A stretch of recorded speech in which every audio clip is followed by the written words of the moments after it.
بسم الله الرحمن الرحيم. مرحبا بكم في قناة الدكتور محمد غنيم. في هذه الحلقة نريد أن نبين الرؤية في سنة النبي محمد صلى الله عليه وسلم.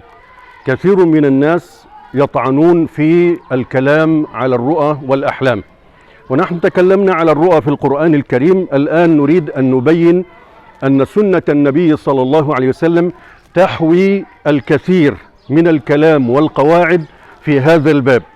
ولذلك لو بدأنا بصحيح الإمام البخاري سنجد بابا كبيرا يسمى كتاب التعبير.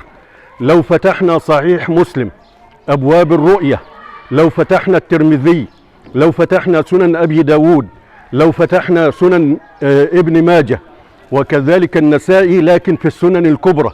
وبالتالي هذه الكتب الستة التي تعتبر عمدة السنة النبوية تحوي الكثير من الكلام على الرؤى والأحلام، تقعد في أبوابها وتبين الحق من الباطل فيها. والنبي صلى الله عليه وسلم تكلم في عشرات من الأحاديث على هذه القواعد والأسس. ولذلك إذا أراد الإنسان أن يستفيد في هذا الباب فسيستفيد أولا من كتاب الله عز وجل، وهذا وضحناه في فيديوهات أخرى، ويستفيد مما ورد في سنة النبي صلى الله عليه وسلم في هذا الباب. ولذلك لا يصح لأي من ينتمي إلى الإسلام أن يطعن في الكلام على الرؤى والأحلام، لأنه كأنه يطعن في الكتاب أو يطعن في السنة لورود ذلك كثيرا في الكتاب والسنة.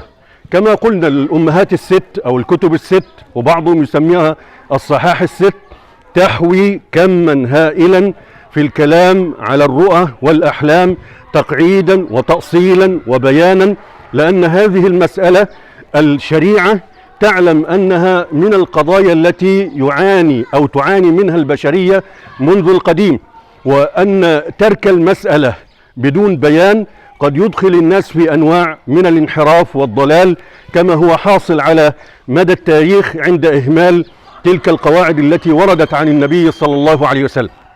أيضا القدامى من الفلاسفة والمتكلمين والحكماء في الأمم المتقدمة تكلموا كثيرا لكن شطحات، لأنهم لم يتبينوا حقيقة المسألة، لأن هذه المسألة لها تعلق بالروح، والروح من أمر الله سبحانه وتعالى لا يعلمها إلا خالقها سبحانه وتعالى.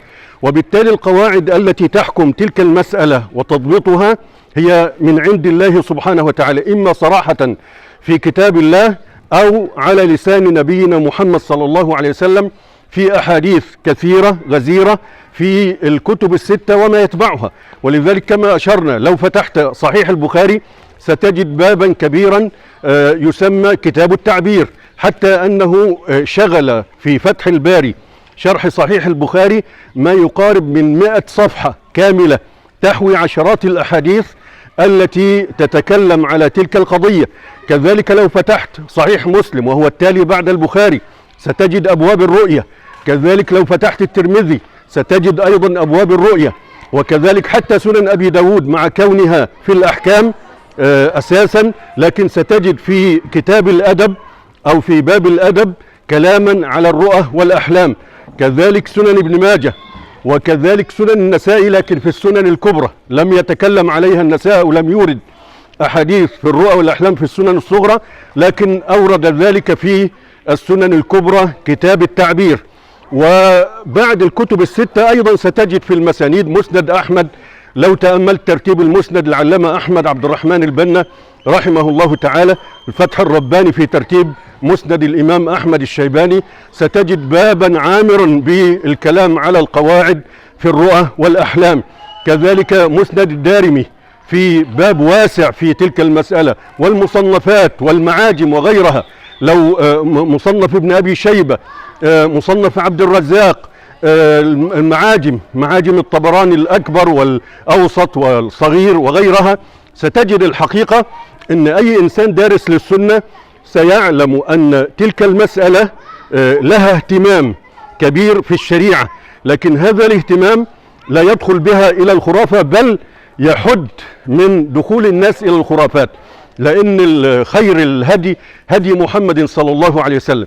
الناس بالغوا في تلك القضية، منهم من أهملها تماما واعتبرها أنواعا من الخرافات أو أنواعا من حديث النفس والعقل الباطن، ومنهم من بالغ فيها حتى ادعى بعض الناس ربما الوحي، أو ادعوا نبوة، أو ادعوا مهدوية، أو ادعوا أشياء كثيرة ودعاوى زائفة على مدى التاريخ بحجة أنه رأى في المنام كذا.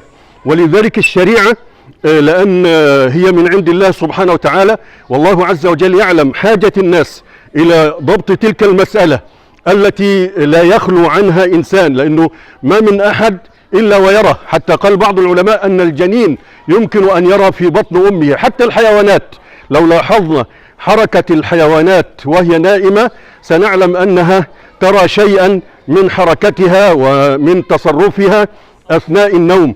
ولذلك إذا كانت الحاجة ماسة فدائما تجد أن الشريعة تبين القواعد وتبين الحدود وتبين الضوابط حتى لا يقع انحراف إلى أحد الطرفين، لا إفراط ولا تفريط.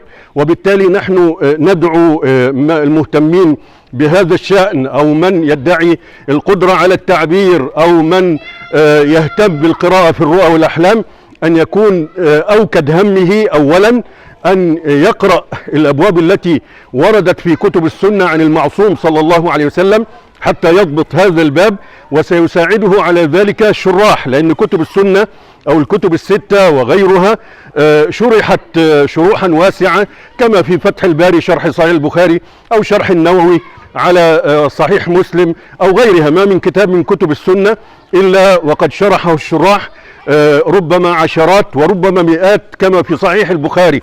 فعلى طالب هذا الباب أن يعتني بضبطه كتابا وسنة، وأن يستفيد مما ورد عن المعصوم صلى الله عليه وسلم، وما قاله العلماء في شرح كلامه الذي ضبط تلك المسألة ومنع الخرافات ومنع الضلالات ومنع الانحرافات، وفي نفس الوقت بين ما يمكن أن يستفاد منها، كما في قول النبي صلى الله عليه وسلم: رفعت النبوة وبقيت المبشرات. فبين الوظيفة التي يمكن أن تقوم بها الرؤية والضوابط التي ينبغي أن تحاط بها، وبين أنها لا يشرع بها، وأنها لا تحرم ولا تحلل، وإنما تأتي بشارة وتأتي نذارة وتأتي لإعلام بغيب ظني وغير ذلك من الفوائد التي أشارت إليها الأحاديث النبوية في كتب السنة التي أشرنا إليها. حتى الكتب اللي هي الفرعية كالمصنفات والمسانيد والمعاجم وغيرها كما قلنا حوت من هذا نصيبا كبيرا. وحتى كتب العقائد أيضا أوردت فوائد ولطائف في هذا الباب، كما في كتاب اللالكائي وغيره، لأنها كما قلنا يستخدمونها في البشارة وفي النذارة وغيرها من الفوائد التي لا تخلو عنها حكاية الرؤى والأحلام وغيرها.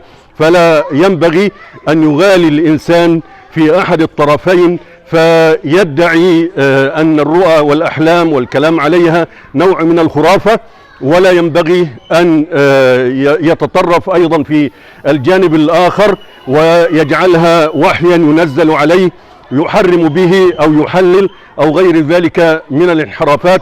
وخير الهدي هدي محمد صلى الله عليه وسلم. والسلام عليكم ورحمة الله وبركاته.